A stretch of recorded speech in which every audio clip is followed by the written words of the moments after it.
ఓం శ్రీ గురుభ్యో నమ. గం గం నాధిపతయే నమ. శుభం టీవీ వీక్షకులకు స్వాగతం. ఈరోజు మనము 2024 జూన్ మాస ఫలితాలలో అంతర్భాగంగా గోచారం తీసుకున్నట్లయితే చంద్రుడు రాహు వచ్చేసి మీనరాశిలో ఉన్నారు. కుజబుధువులు వచ్చేసి ప్రజెంట్ మేషరాశిలో ఉన్నారు. రవి గురు శుక్రులు వచ్చేసి వృషభ రాశిలో ఉన్నారు.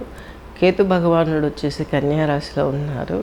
శని భగవంతుడు వచ్చేసి కుంభరాశిలో ఉన్నారు. ఇది గోచారం.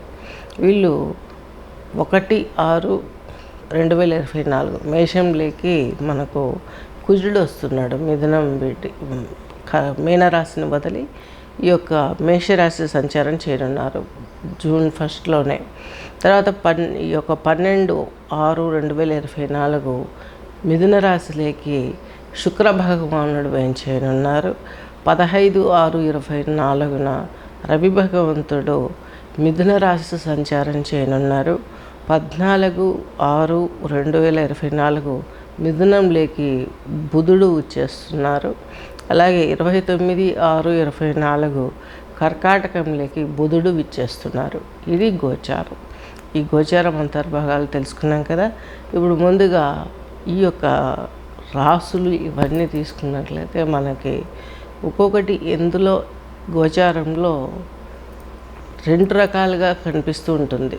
అంటే మనకు డేస్ మధ్యలో మాసాంతంలోనో మాసం మధ్యంలోనో మాసం ప్రారంభంలోనో గ్రహాలు రాసి మారుతున్నాయి. కాబట్టి 2 రాసుల యొక్క ఫలితాలను ఒక్కొక్క గ్రహం ఇస్తుంది. ఇది గమనించగలరు. ఇకపోతే మీనరాశికి తీసుకున్నట్లయితే పూర్వభాద్ర 1 పాదము, ఉత్తరభాద్ర 4, రేవతి 4 కలిపి మనకు ఈ మీనరాశి మీనలగ్నం కిందకి వస్తుంది.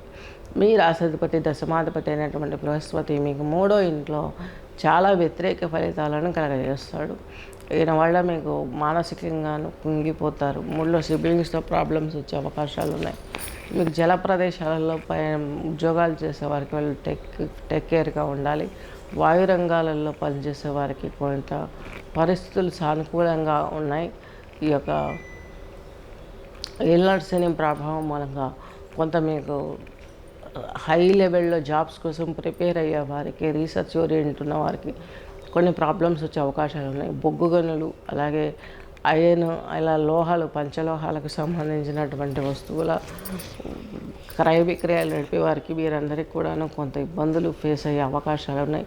ఎందుకనగా తృతీయాధిపతి అలాగే అష్టమాధిపతి అయినటువంటి ఈ యొక్క మీకు శుక్రుడు తృతీయంలో ఉన్నాడు. దాని మూలంగా వ్యతిరేకం. అలాగే మీ రాశాధిపతి దశమాధిపతి ఈయన కూడా మీకు తృతీయంలో ఉన్నాడు. యోగించే ఇబ్బంది, మీకు యోగం కలగకపోవడంగా ఇంకా ఇబ్బంది కలిగే అవకాశాలు కూడా ఉన్నాయి. అలాగే మీకు మీన రాశి వారికి విశేషించి 6వ ఇంటి అధిపతి అయినటువంటి రవి భగవానుడు మీకు విశేషించి తృతీయంలో ఉండడం 15 వరకు చాలా గొప్ప విజయం. పాలిటిక్స్ రంగంలో ఉన్న వారికి బహుశా మంచి జరిగే అవకాశం కూడా లేకపోలేదు. ఉన్నత విద్యా ఉద్యోగ వ్యాపార రంగాలలో పనిచేసే వారికి మీ ప్రోగ్రెస్ పైన చాలా బాగా ఉంటుంది, గమనించగలరు. అలాగే కళాకారులు ఇలాంటి రంగాలలో ఉన్న వారికి మంచి గోల్డెన్ పీరియడ్ అని చెప్పొచ్చు రవితోటి.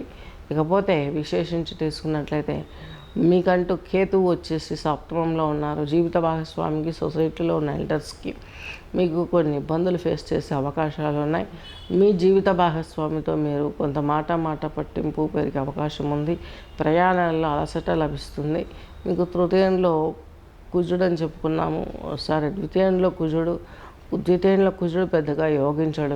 మీ రాశి మీకు ద్వితీయాధిపతి భాగ్యాధిపతి ఈయన మీకు కొంత ఇబ్బందిని కలగజేస్తాడు. కలహాలు ఉంటాయి కుటుంబంలో, మాట పట్టింపులు ఉంటాయి పెద్దవాళ్ళతోటి, ఫాదర్ తోటి, ఇవన్నీ గమనించగలరు. మీనరాశి మీనలగ్నం వారు వివాహాది శుభకార్యాలలో పాల్గొనే అవకాశాలు ఇవన్నీ కూడా ఈ యొక్క నెలలో కొంత ఇబ్బంది. మీ వివాహ ప్రయత్నాలు ఇటువంటివి ఏవైనా మీరు మొదలు పెట్టాలని చూసినా కొంత వ్యతిరేక ఫలితాలు వచ్చే అవకాశాలు ఉన్నాయి. కాబట్టి ఏది ఏమైనప్పటికీ కూడాను వివాహము, విద్య, ఉద్యోగము ఇవన్నిటిల్లో మిశ్రమ ఫలితాలు ఎక్కువగా మీరు ఆశించిన స్థాయిలో జరగకపోవడము, మీ రాశిలోనే రాహు ఉండడం, మీనరాశి మీనలగ్నం వారికి ఎప్పుడూ లేని కోప స్వభావం ఇప్పుడు వచ్చిందా అన్నట్టుగా అందరూ అవాక్కయ్యే స్థితినే ఉంటుంది ఈ యొక్క స్థితి. ఇకపోతే మీరు చేయవలసిందంతా కూడా తీసుకున్నట్లయితే పూర్వభాద్ర వాళ్ళు తారా అమ్మవారి శ్లోకాన్ని వినాలి. ఉత్తరాభాద్ర వాళ్ళు కాళీమాత స్తోత్రాన్ని వినాలి. రేవతి వాళ్ళు షోడశి మహామంత్రాన్ని వినాలి. ఈ శ్లోకాలు వినడం ఇంకా అవుతాం వల్ల అష్టోత్తరం కానీ లేదా వాళ్ళ స్తోత్రాలు విన్నట్లయితే చాలా మంచి జరుగుతుంది. ఈ దశ మహావిద్యలు అనేటివి తంత్రస్వరూపమైనటువంటివి.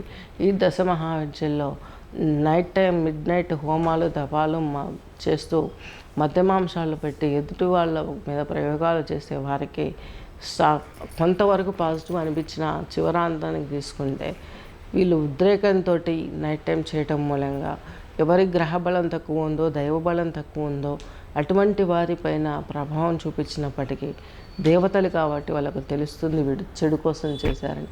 వాడు కొంచెం పాపంతో నివృత్తి అయిపోతే చేసిన వాడు ఎవరిపైతే చేస్తే వాళ్ళు చేసిన వాడు 100% దోషానికి కారకుడయ్యి అమ్మవారి కోపానికి వాడు బలైపోక తప్పదు. కాబట్టి ఈ శ్లోకాలను కూడా నైట్ టైం కూడా వినకండి, డే టైం వినండి. అమ్మకు శరణాగతులు అవ్వండి. మీ పైన ఎటువంటి దుష్ప్రభావం పడదు. మీకు ఆది భౌతిక, ఆది దైవిక, ఆది ప్రకృతిక దుష్ప్రభావాలు అంటే మీతో సమానంగా ఈ భూమి మీద పుట్టి చరాచర జీవరాశితోనూ ప్రకృతిక అంటే వర్షవాయువు, అగ్ని, నీళ్ళు, జలం పంచభూతాత్మకమైనటువంటి ఈ యొక్క పంచభూతాల యొక్క అనుస్థితిలో మీకు లోపాలు రావటం, ఆది దైవిక దైవం మూలంగా ఇలా అమ్మవార్లను ప్రయోగం చేయడం మూలంగా వచ్చే ఈ యొక్క దుష్ప్రభావాలు మీ మీద పడకుండా కాపాడుతుంది ఈ అమ్మవార్లు. వీటితో పాటు మీరు చేసుకోవాల్సిన గాయత్రి మంత్రం కూడా చేసుకోవాలి.